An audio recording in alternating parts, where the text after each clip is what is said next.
ഇതാണ് nutrition food എന്ന് പറയും. ഇത് മുരിങ്ങയിലയുണ്ട്, പച്ചപ്പയറുണ്ട്, കറിവേപ്പിലയുണ്ട്, ഇഞ്ചിയുണ്ട്, പച്ചമുളകുണ്ട്, സവോളയുണ്ട്. അതുപോലെ തന്നെ നമ്മുടെ ഓമയ്ക്ക, നമ്മുടെ കപ്പളങ്ങ എന്ന് പറയും, ഓമയ്ക്ക, കർമൂസ, ഈ പേരുള്ള സംഭവം. അപ്പോൾ ഇത് എല്ലാം കൂടെ നമ്മൾ യോജിപ്പിക്കുക കേട്ടോ. ഇത് യോജിപ്പിക്കുമ്പോൾ നമ്മൾ ആദ്യം കർമൂസ ഇടുന്നു. 2 ഗ്ലാസ് റവപ്പൊടിയാണ് കേട്ടോ ഇടുന്നത്. റവ കൊണ്ടുള്ള ന്യൂട്രീഷൻ ഫുഡാണ് ഇത്. റവയാണ് ചേർക്കുന്നത്. യോജിപ്പിച്ച് ചേർക്കുക കേട്ടോ. അതിൻ്റെ 2 ഗ്ലാസ് ഞാൻ എടുത്തു വെച്ചതാണ്. 1 ഗ്ലാസ് അളവ് കാണിക്കാൻ വേണ്ടിയിട്ട് എടുത്ത് വെച്ചതാണ് കേട്ടോ. രണ്ടാമത്തെ ഗ്ലാസ് റവ ഇട്ട് യോജിപ്പിച്ചു. അതിനുശേഷം കുറച്ച് ഉപ്പ് വെള്ളം ഒഴിക്കുള്ളൂ കേട്ടോ. ഞാൻ എപ്പോഴും ഉപ്പ് വെള്ളമാണ് ഉപയോഗിക്കുന്നത്. ഉപ്പ് പൊടി എനിക്കിഷ്ടമില്ല ഉപയോഗിക്കാൻ.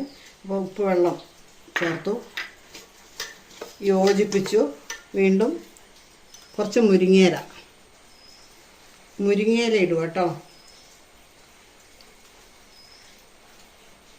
മുരിങ്ങയില ഇട്ട് യോജിപ്പിക്കുകയാണേ. അതിൻ്റെ ഒപ്പം കറിവേപ്പിലയും കൂടി ഇടുക. കറിവേപ്പില, ഇഞ്ചി, പച്ചമുളക്, സവോള കൊത്തി അരിഞ്ഞത്, പച്ചപ്പയർ. ഇതാണ് ന്യൂട്രീഷൻ ഫുഡ് എന്ന് പറയുന്നത്. ന്യൂട്രീഷൻ ഫുഡ് എന്ന് പറഞ്ഞാൽ പച്ചക്കറി പുട്ടൊന്നും ഇതിനൊരു പേരുണ്ട് കേട്ടോ.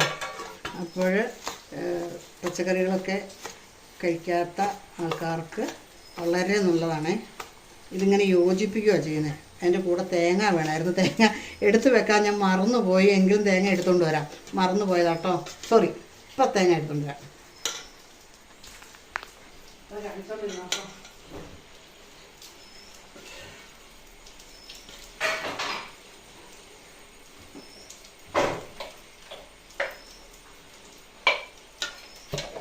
തേങ്ങ കുറഞ്ഞു പോയി.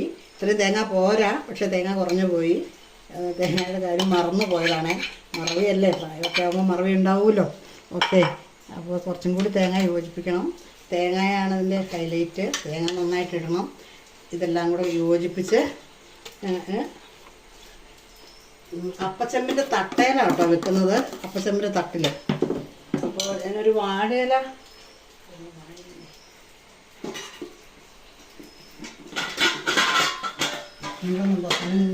വാഴയില ഇങ്ങനെ വെച്ചിട്ട് ഇടുകയാണെങ്കിൽ നമുക്ക് ആ പാത്രത്തെ ഇത് പറ്റി പിടിക്കാതെ ആ വാഴയിലയും നമുക്ക് നന്നായിട്ട് എടുക്കാൻ പറ്റും. അപ്പോൾ ഞാനിത് അപ്പച്ചമ്പിൻ്റെ തട്ടിലേക്ക് മാറ്റുവാണ്.